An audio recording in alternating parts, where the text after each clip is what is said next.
ଅଛୁ ନା? ହଁ ସାଙ୍ଗ ମୁଁ ଠିକ ଅଛି କିଛି ହେଇନି ମୋର। ତୁ ଜମା ଭୟ କରନା, ମୁଁ ଅଛି ମାନେ ତୋର କହୁଥିଲେ କିଛି ଅସୁବିଧା ହବନି। ସତ କରି ତୋର କଣ ହେଇଛି କହ ସାଙ୍ଗ, କଣ ହେଇଛି ତୋର?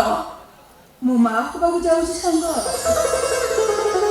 ଭୁଲ କହିଲୁ, ଆଉ ଥରେ କହିଲୁ, ଆଲେ ଆଉ ଥରେ କହ। ମୋ ମା ମୋ ପାଖକୁ ଯାଉଛି। ଦେଖିଲି ତ ସାଙ୍ଗ, ମୁଁ କଣ କହୁଥିଲି, ଭଗବାନ କେବେ ବି ଏତେ ନିଷ୍ଠୁର ହେବେନି। ରାତି ପରେ ଯେମିତି ଦିନ ହୁଏ ଠିକ ସେମିତି ଦୁଃଖ ପରେ ସୁଖ ଆସେ। ଦେଖିଲୁ ତ ଭଗବାନ କେମିତି ସୁଖର ସିନ୍ଦୁକଟା ତୋ ହାତରେ ଧରେଇ ଦେଲେ। ଓ ହେଲୋ, କଣ ମ କିଛି ନ ଜାଣିଲା ପରେ ସିଧା ସିଧା ଏମିତି ଘର ଭିତରକୁ ପଶି ଯାଉଛ? ମିଠା ଦିଅ। ଓହୋ ନମିତା ତୁ ଟିକେ ଚୁପ ରହ। ତୁ ରହ, ତୋତେ ମିଠା ମାଗୁନି ମ, ତୁ କାହିଁକି ବ୍ୟସ୍ତ ହଉଛୁ? ମୁଁ ତ ପିଲାର ବାପାଙ୍କୁ ମିଠା ମାଗୁଛି। ଆରେ ମିଠା ଦିଅ। कौन एते दिन पर मन पड़ेगा ताछा तमे मां बोली कि तमे मिठा दो ना ମୁଁ ମା ହେବି। बस से कते पास देखो हम को कथा मन रखिछ जे सब तो पास देख ଥାଉ ଥାଉ ଏତେ ବାହାନା କରୁନି। ମୁଁ ସେ ପୁରୁଣା କଥା କହୁନି ମ, ମୁଁ ତ ନୂଆ କଥା କହୁଛି। माने ଯେମିତି କିଛି ଜାଣିନ, ଅଚଣା ଚାଉଳ ଭାତ ଖାଉଛ। ଆରେ ମୁଁ ତ କଣ କଣ ଭାବିଥିଲି, ମୁଁ ଭାବିଥିଲି ମୋ ସ୍ୱାମୀ ସତ୍ୟବାନ, ମତେ ସେ ବହୁତ ଭଲ ପାଆନ୍ତି, ମୋ ଛଡ଼ା କହୁଛି ଚାକୁଟେ ଚାହାନ୍ତି। କିନ୍ତୁ ମୁଁ ଭାବିନଥିଲି ମୋ ସ୍ୱାମୀଙ୍କର ଏତେ ସାମର୍ଥ୍ୟ, ବାହାଘର କେଇଟା ଦିନ ନ ଯାଉଣୁ ରାଧା ପିଲାର ମା ହେଇଗଲା। कौन सब यार सब कहि जाउछ ଗପ କହୁନି ମ, ତମ ରାଧା ଏବେ ମା ହବାକୁ ଯାଉଛି। ए नमिता तमे सत्य कहि तमे मो स्त्री ना काठ बेपारी ए दुनिया अनेक लोक अछंती जो मन के बारी रे रास्ता पर गछ लगांती फूल फल पाई बाट जो थक्का मेटाबा पाई अब किसी काठ बेपारी गछ लगांती गछटा टाण होले मूल हानि बिक्री करिया पाई तम जो मो पे प्रतिशोध नबार अछि एका तक मूल हानि दो गछटा धरा सही ही जाता एमती मझिरे मझिरे चोट खाई कि मारुच तमे कोन जानि पारुन तम कथा गुडा भालुआ पुरा चोट परी मो छातीर कलजाटा को थरे दउची ମୁଁ ଏମିତି କଣ କହିଲି କି? ନାଇଁ ମୁଁ ଏମିତି କଣ କହିଲି ଯେ ତମେ ମତେ କାଠ ବେପାର ସାଙ୍ଗରେ ତୁଳନା କରିସାରିଲଣି? କଣ କହିଲି କି ମୁଁ? ଆରେ ବାବା, ମୁଁ ତ ତମକୁ ଗୋଟେ ଖୁସି ଖବର ଦେଲି। खुशी खबर कोटा खुशी खबर ଶୁଣ, ରାଧା ଯେତେବେଳେ ମା ହବ ତମେ ବାପା ହବ, ଏଇଟା କଣ ଗୋଟେ ଖୁସି ଖବର ନୁହେଁ? से कथा राधा को पचारिच ता पिलर बापा के ରାଧାକୁ ପଚାରିବି। କାହିଁକି ପଚାରିବି? କଣ ପାଇଁ ପଚାରିବି ନା? अब तुम मन को जा आसब सेया कहि दिबो मां को पचारि कहि दबो ता पिलर बापा के ଆଉ ପଚାରୁଛି, ଏଥିରେ ତ ଗରମ ଖାଇବାରେ କଣ ଅଛି? ଭଲରେ କଲେ କଣ ମୁଁ ପଚାରିବିନି? ଆରେ ଏ ସାଙ୍ଗ, ତ ପିଲାର ବାପା ପଚାରୁଛନ୍ତି, ଚୁପ୍ ରୁହ, ମୁଁ ପଚାରୁଛି ତାଙ୍କ ପିଲାର ବାପା କିଏ? ତୁ କହିଦେଲୁ ତ ପିଲାର ବାପା କିଏ? ମୁଁ ଆସୁଛି। ତତେ ଭଲ ଲାଗୁଛି ନୁହଁ? ସେ ମୋ ଉପରେ ଏତେ ଜୋରସେ ଗରମ ହଉଛି ଯେ ତତେ ଭାରି ଭଲ ଲାଗୁଛି। ଦେଖ ସାଙ୍ଗ, ମୋର ଆଉ ଧୈର୍ଯ୍ୟ ନାହିଁ, ମୋର ମିଠା ଖାଇବାକୁ ପ୍ରବଳ ଲୋଭ ହେଲାଣି। ତୁ କହିଲୁ ତ ପିଲାର ବାପା କିଏ? ଆରେ କହ ସାଙ୍ଗ, କିଏ ତ ପିଲାର ବାପା? कहू न कहि दियो କହ ସାଙ୍ଗ, କିଏ ତ ପିଲାର ବାପା? କହ। ମୋ ପିଲାର ବାପା ମୋ ପିଲାର ବାପା ଆରେ ଚୁପ୍ ରହିଲୁ କାହିଁକି? କହ ସାଙ୍ଗ, ଏତେ କଣ ଏତେ ଭାବୁଛୁ? ଶୁଣ, ମୁଁ କହିପାରିବିନି ସାଙ୍ଗ। तुमको मोर राधा तुम कहारी कोई बोली मु बचिछि आ गुटे कथा मन रखिथिबो तुम गर्भर पिला मोर बोली कहा कोई बोली ताको से शैतान माने बंचिबा को देबेनी हम पिला को भी मारी देबे। अरे तू कौन एते भाबुछु? सुन, जे तो स्वामी से मोर भी स्वामी। मो स्वामी को पुरुष पड़ियार प्रशंसा सुनिले गर्भरे मो छाती फुली उठिबो। कहली साଙ୍ଗ, किए तो पिलार बापा?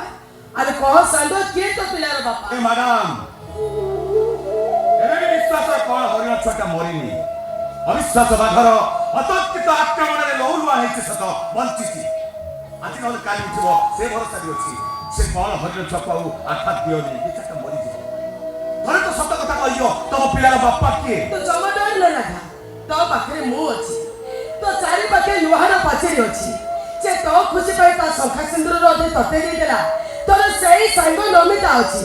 कहली तो पिलार बापा के? अरे कह साଙ୍ଗ, के तो पिलार बापा? राधा के तम पिलार बापा? कहूनु के तो पिलार बापा?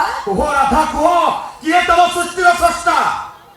तमे मारी देबी मारी दबो। मारी देबी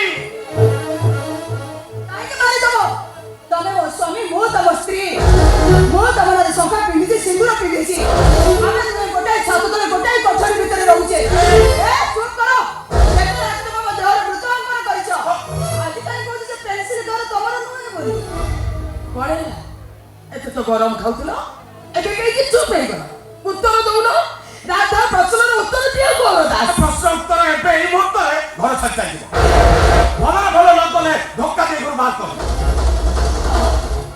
ଧକ୍କା ମାରି ବାହାର କରିଦେବ ଆସ ଏଇ ମୋତେ ଧକ୍କା ମାରି ଘରୁ ବାହାର କର କିନ୍ତୁ ମନେ ରଖ ଗୌର ଦାସ ମୁଁ ଏ ଘରୁ ବାହାରି ଗଲା ପରେ ଏ ରାସ୍ତାରେ ଠିଆ ହୋଇ ଚିତ୍କାର କରିପାରିବି ଏ ଗୌର ଦାସ ମୋ ସ୍ୱାମୀ ହତ୍ୟା କରି ମୋ ସ୍ୱାମୀକୁ ହତ୍ୟା କଲା ପରେ ମୋ ସହିତ ଶାରୀରିକ ସମ୍ପର୍କ ମୋତେ ଗର୍ଭବତୀ କଲା ପରେ ଏବେ କହୁଛି ମୁଁ ତତେ ଚିହ୍ନିନି କି ଜାଣିନି ମତେ ନ୍ୟାୟ ମିଳୁ ମତେ ବାହାର କରିଦେବ ଧକ୍କା ମାରି ବାହାର କରିଦେବ ଆସ ଏବେ ମତେ ଧକ୍କା ମାରି ଏଘରୁ ବାହାର କର ମୋ ଦେହରେ କରି ହାତ ଦେଇ ଦେଖ ତ ମନେ ରଖ ଗୌର ଦାସ ମୁଁ ଏଇଠି ରହିଛି ରହିବି ମରିବା ପର୍ଯ୍ୟନ୍ତ ରହିଥିବି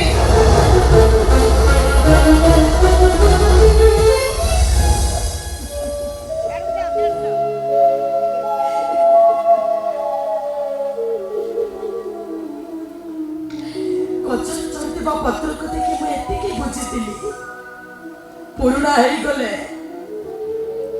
ଆପଣାର ମାନେ ତାକୁ ତଳକୁ ଠେଲି ଦିଅନ୍ତି ଠିକ ଯେମିତି ମୁଁ ଆପଣାର ଭାବୁଥିବା ମଣିଷଟି ମତେ ତଳକୁ ଠେଲି ଦେଇଛି আমি তাহলে কাঁদুছ সেটা মিছেইটা সে মিছে রাধার কথা শুনে কাঁদুছ ବିଶ୍ୱାସ କର ଆଖିକୁ ଧୂଳି ଫିଙ୍ଗିଲେ ଆଖି ପୋଛି ହେଇଯାଏ ଚାରିଆଡେ ତାକୁ ଅନ୍ଧାର ଦେଖାଯାଏ କିନ୍ତୁ ତମେ ଏମିତି କି ଧୂଳି ମୋ ଆଖିକୁ ଫିଙ୍ଗିଲ ଯେ ଏ ଦୁନିଆଟା ମତେ ଯେତିକି ଭଲ ଦେଖାଯାଉଥିଲା ତାଠୁ ବେଶୀ ଭଲ ଦେଖାଗଲା নমিতা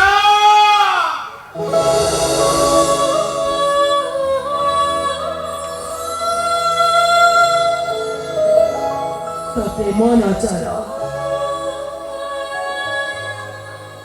ମତେ କରିଛି ଏମିତି ନିଜର ଯୁଆଡେ ଚାହିଁଲେ ଯୋଉଠିକୁ ଗଲେ ଦେଖୁଛି ମୋ ଚେହେରା ତୋର ତମେ ସେଇ ନା ଯେ ମତେ ସବୁବେଳେ ଏଇ ଗୀତ ଗାଇ ଶୁଣାଉଥିଲା ତମେ ସେଇ ନା ଯେ ମତେ ସବୁବେଳେ କହୁଥିଲା ଆଲୋ ଏ ନମିତା ତମ ହସରେ ମୁଁ ଟିକେ ହସି ନ ପାରିଲି ବି ତମ ଦୁଃଖରେ ମୁଁ ଟିକେ କାନ୍ଦି ପକେଇବି ତମ ସହିତ ମୁଁ ପାହାଡ ଚଢି ନ ପାରିଲେ ବି ତମେ ତଳକୁ ଫେରିବା ପର୍ଯ୍ୟନ୍ତ ତମ ଫେରିବା ବାଟକୁ ମୁଁ ସେମିତି ଯାଇ ବସିଥିବି ଏମିତି ବଦଳିଗଲ ଗୌର ଦାସ ତମକୁ ଦୋଷୀ ନ ସୋଚିବା ପାଇଁ ତମକୁ ଜେଲ ପଠେଇବା ପାଇଁ ସେଦିନ ମୁଁ ରାଧା ସହିତ ତମକୁ ଛନ୍ଦି ଦେଲି ବୋଲି ତମେ ମତେ ଏମିତି ପର କରିଦେଲ ଯେ ମୋ ମୁହଁକୁ ବି ଟିକେ ଚାହୁଁନ କେମିତି ମୁହଁକୁ ଚାହିଁବି କେମିତି ମୁହଁକୁ ଚାହିଁବି ତମେ ତ ମତେ ଦେଖିଲା ବେଳକୁ ମୋଟାକୁ ବୁଲେଇ ଦେଇ ଚାଲି ଯାଉଛ କାଳେ ତମ ପାଖକୁ ଗଲେ ତମେ ମତେ ଘରୁ ବାହାର କରିଦବ ଡର ଲାଗୁଛି ଭୟ ତମ ସହିତ କଥା ହେଇପାରୁନି ଡର ଲାଗୁଛି ନା ନୂଆ ମିଳିଗଲା ପରେ ଏ ପୁରୁଣାକୁ ଦେଖିବାକୁ ତମକୁ ଘୃଣା ଲାଗୁଛି ତମ ମାନଙ୍କ ସନ୍ଧି ଆଖିରେ ଛନ୍ଦି ହେଇ ମୁଁ ନିଜକୁ ବି ସନ୍ଦେହ କରିବା ଆରମ୍ଭ କଲିଣି ମୁଁ କିନ୍ତୁ ଜମା ଦୁଃଖ କରିବିନି ମୁଁ କାହିଁକି ଜାଣିଛ